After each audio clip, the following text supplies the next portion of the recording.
Hello, I'm David Cutler, art director of Home on the Range. I'm Christy Maltese. I headed up the background painting department on Home on the Range. For this film, we took a trip to Wyoming and rode on horses all day long and got inspired by a lot of nature and the settings around us, and we took a lot of photographs. I took all my photos in black and white. I didn't want to get influenced by color. As long as I had the right values, you can plug in just about any color and be safe. I took a lot of close-ups of things like wood posts, plants, and fallen trees to get the grain of the wood and whatnot. One of the first things that we do is the development artwork. This would be an ancestor, let's say, of the style that we ended up with. This painting was an attempt to get a lot of that real rich, deep jewel tones that we were heading for in the film.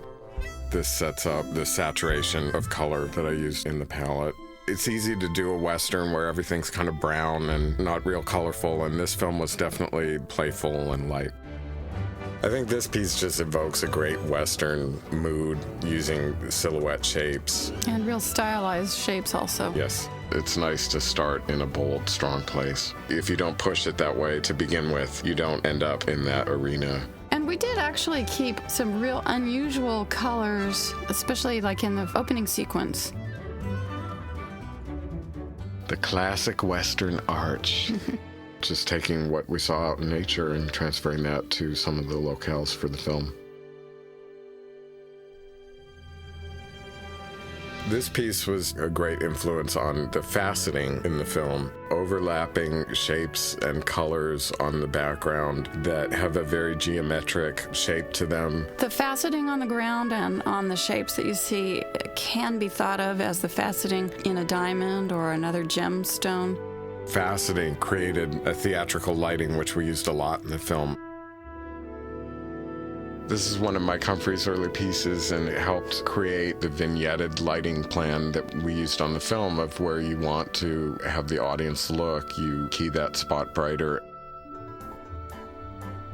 This piece was done early on by a development artist we had, Karen Scarpula. She came in and nailed the textural thing, and I think that spun off where we went later, definitely set up the shapes behind objects like what you see in the tumbleweed bushes here. And it just sort of gives you the illusion that there's a whole lot going on when really all she did was rubber stamp some shapes. Deceptively simple. It is deceptively simple, yes.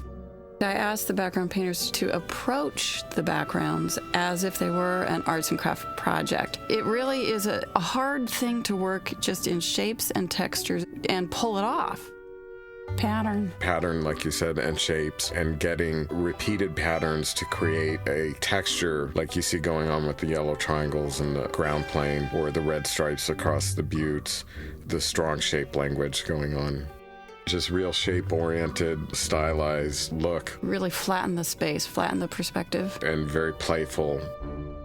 This is an early establishing layout of the town, creating the different buildings and where they were in location to each other. Right before we went into production, we had honed in on what we wanted to do with the ground and some of the textures. Things didn't have to be all drab, unpainted wood. The buildings could actually be colored buildings. We did end up with a purple building and a green building and a yellow building. That's Pearl's farm out there. This is when we first see the farm. It's sort of Maggie's viewpoint. Hey, a dairy farm? Now we're talking. Hope it's not one of them fat-free places. That lacy feeling, I just adore it. It has a soft nature to it. It is organic, and you can kind of see through it into the sky beyond. What you get from this is more a mood. It's a snapshot of a mood. You get before I start using words no good woman should ever use. Before Pearl was Pearl, she was a man. This is a very early sketch that was a pretty big influence on the look of Pearl once she changed from being a male. This sketch is kind of a midpoint. She's definitely on her way to being the character that she ended up. Good morning, Sam. Oh, is that ornery horse getting away from you again? These are early explorations I did on Slim. The directors picked, we know we like the red hair. We like the orange one as far as the shirt and maybe the chaps from the one on the right side of the screen.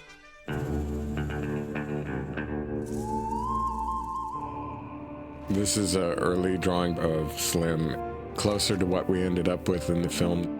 And here we have the final design, just taking elements from all those previous designs we had done, and this was what we ended up with. 5,000 Texas Longhorns. Not bad for one night's work. This is our character designer sketch of Rico. You can see he's a little bit more caricatured here than he ended up in the final film. We tended to pull him in a little bit. Who is that? This is an early sketch of Buck, trying to keep the shapes in a strong language that worked with what we were doing with the backgrounds on the film. This is an early animation drawing of Buck, exploring his attitude, and I think it really comes across as far as the way he reacted to the three cows when they first showed up in town. Well, if it isn't three maids a-milking. You girls, little far from home, aren't ya? And this is our final model of Buck. He's a very tough character to do, very deceptively simple. The character really comes through in the animation. Cleaning up the West, kicking bad guy behind. Woo! What up? Buck's fantasy sequence. This sequence and also the yodeling song were the two parts in the film where we really got to push the style. This was real fun. He's a genuine desert shaman, our very own wise man. This is an early development painting, just exploring Jack. He actually has a bandaged foot here. This was before we went with the peg leg. He's got his attitude here, though, that's for sure. Yeah. Woo! Dang, damn it! This happens all the time. Now, where was I? It's funny because here his character was written like what Grace ended up in the film, which was kind of a new age type spiritual character. This is an organic problem, and there's a holistic solution. Cows can kind of look all the same, so it was tricky to get them into three individual characters that were not just their personality, but also their shape language. This initially established the idea of doing the three cows as leads. We were trying to get three very, very distinctive cows, a purple cow and a tan cow and an orange pinkish cow. Grace obviously stayed tan, and Calloway moved from being purple to black and white, and Maggie to a brown cow. This piece was a big influence on the character of Maggie, the kind of bold brassiness of the character. This one's for me. That was good. She's a little softer here than what she ended up, but still her shape language and her size language definitely is apparent here. This again is an early drawing, and I think just sets up the mood and kind of tone of Maggie's character. These are more final designs of Maggie, kind of exploring Roseanne-type expressions on the character. Look, we don't eat meat. It's kind of like a professional courtesy. Perhaps we'll dine with you some other time. It's an early storyboard sketch of Calloway that really conveyed that upper crust English mood that we were trying to get with her that Judi Dench did in the final film. Now, tut-tut, no mushy goodbyes, my little ones. You know how I get about overly emotional displays.